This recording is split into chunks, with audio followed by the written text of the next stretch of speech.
Nozzle patterns.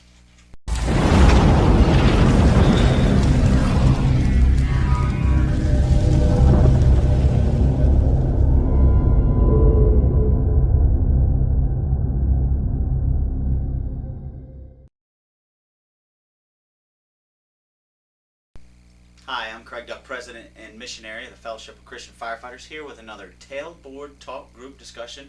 We've got a good one for you today. We're going to talk about nozzles. Now, I hope you firefighters and first responders are proficient at knowing all about your nozzles. I remember in recruit school they would drill into our heads just everything about a nozzle, that you knew what it was, that you were comfortable in its use, that you knew every possible thing that could go wrong and how to resolve it. And what I mean by that is there's occasions that I've been on a couple of fires where somebody will have water in the line's charged, the officer will be telling them to open it up. He will open it up and nothing will come out, and then they'll panic and run away. I mean, I've actually seen that. And so it was because they didn't know their nozzle well enough, right? We know that this is a cutoff, so the actual nozzle comes apart here like so, and so this being the nozzle part, this being the cutoff. With the nozzle, it has to have a shutoff. So if we were to just have the nozzle without the cutoff, then we have to have a way to turn the water off. And so with this, if you go too far one way, you're actually shutting everything off. And so all they had to do was simply just turn it open, turn it to a way and open it up. But that brings up a good point. And when you're at the station, if you're a volunteer, it doesn't matter. When you're a paid person, if you're what we call in DC running the line, you need to make sure that this nozzle is proficient, that it's ready to go, and that's going to be used in a fire. So I would always go and set my nozzle to whichever way I would like. I'm a straight stream type person, and we could have a discussion about that. In fact, that's one of the tailboard talk discussions we'll have. But reason why I'm a straight stream person in a fire, if it's confined and there's not a lot of room and there's a lot of heat and you open it up on wide fog, all those little particles will quickly turn to steam, and that steam will just ruin that that upper level, bring it all down, and you can get burned. It happened to me once on a fire when somebody put it on wide fog. I was doing a search in the room, so I was a little bit ahead of the nozzle, wasn't as coordinated as it should be, and so I got burned a little bit. And so I'm a straight stream. Penetration, get to the seat of the fire, put it out, everything goes away. We've talked about that before. So I'm a big fan of that. I'm also a big fan of patterns, and that's what we're going to be talking about in a few minutes. And so with this is a combination, happens to be one that I like, 200 gallons per minute at 100 psi. Also, I showed you once, it disconnects, and when you disconnect this, right, you have a 15/16, almost a 1-inch smooth bore nozzle that you can use. So if you don't have a whole lot of pressure, right, we learned that 50 psi is good for a smooth bore, and that'll get you around 200 gallons per minute. 210 was what the chart said. So that gives you some options to be able to do that.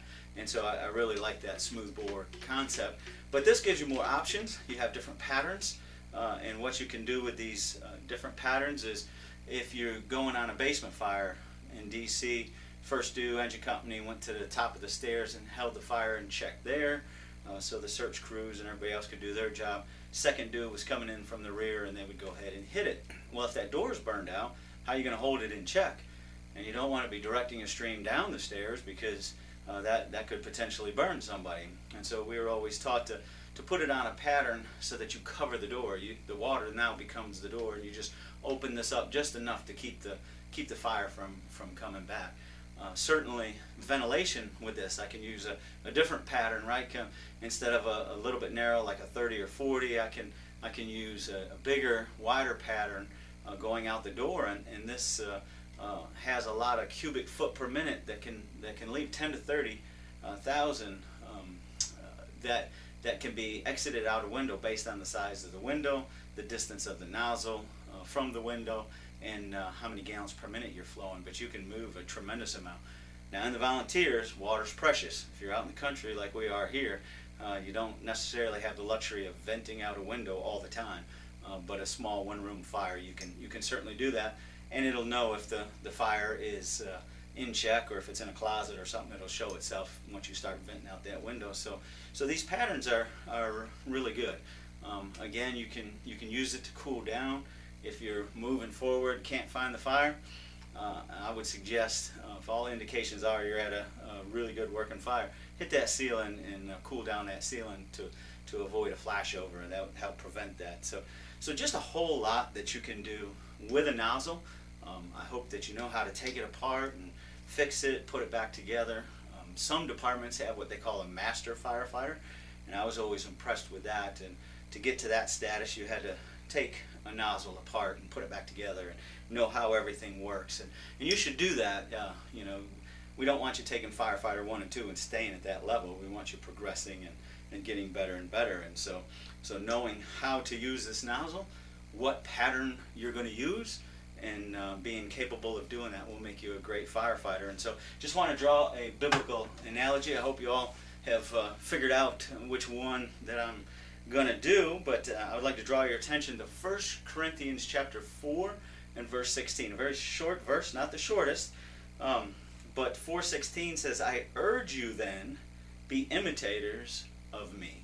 Now the I here is Paul, and Paul is a very prominent figure in the New Testament. So most of you that have read through it know that Paul has written most of the New Testament. So if you're playing a game and somebody asks you who wrote more books than anybody else, then, or if you just are trying to guess a book, say Paul. If you don't know, your chances are pretty good. But he wrote more than anybody else. And Paul was just a passionate individual. He was zealous for his faith.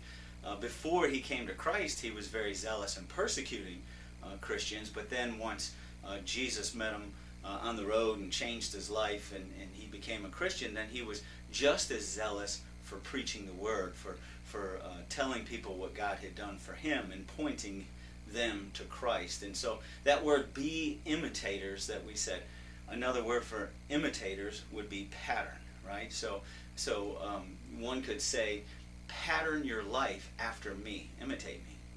Use me as an example, and then pattern your life.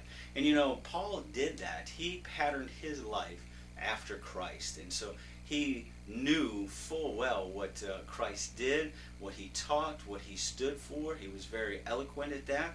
And then he went out and planted churches all throughout Asia Minor and in various places.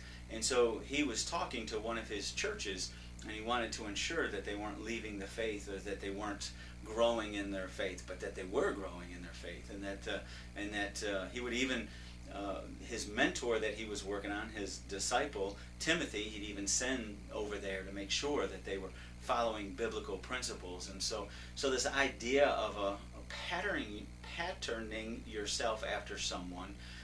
Let's think about you in the fire service. If you're a Christian firefighter today, who are you patterning your life after?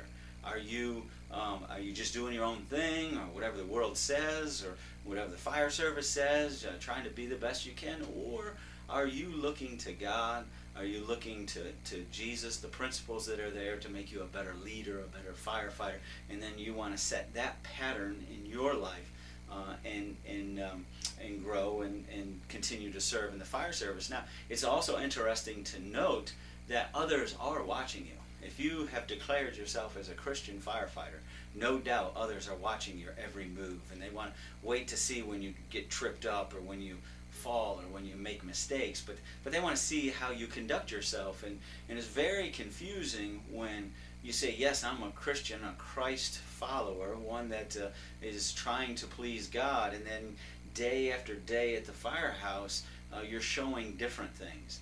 And then once you get seasoned, and you're a older firefighter, and now a younger one imitates you, what is he going to imitate, or what is she going to imitate? Is it a godly lifestyle, or is it a selfish lifestyle? And so I would just suggest to you that you do a little inventory in your life and say, where do I fall short? Where am I not pleasing to God? What things do I do that are not pleasing to Him? And then take them out, and then replace them with something. That's the put on, put off mentality, or put off, put on mentality that Paul had.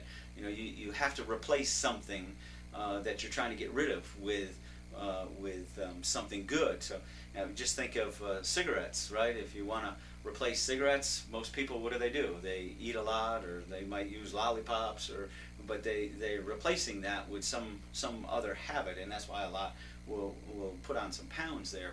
And so in the Christian realm, when you're trying to take off all of these ungodly things that you do, put on some godly things, and be a person that is distinguished of the fruit of the Spirit: love, joy, peace, long-suffering, gentleness, kindness, all these things. And so that's my challenge for today, and it's a challenge for me too.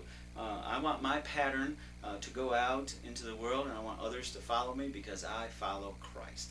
Let's end in prayer. Our great Heavenly Father, we just thank you for today. Thank you for your loving kindness and this opportunity to be live and to share your word with firefighters and firehouses around the world. And Lord, we just thank you for this opportunity. Help us to draw closer to you and to be more pleasing to you in everything that we say and do. And we ask all this in Jesus' name. Amen. All right, so thanks for tuning in, and we'll catch you next week on the Tailboard Talk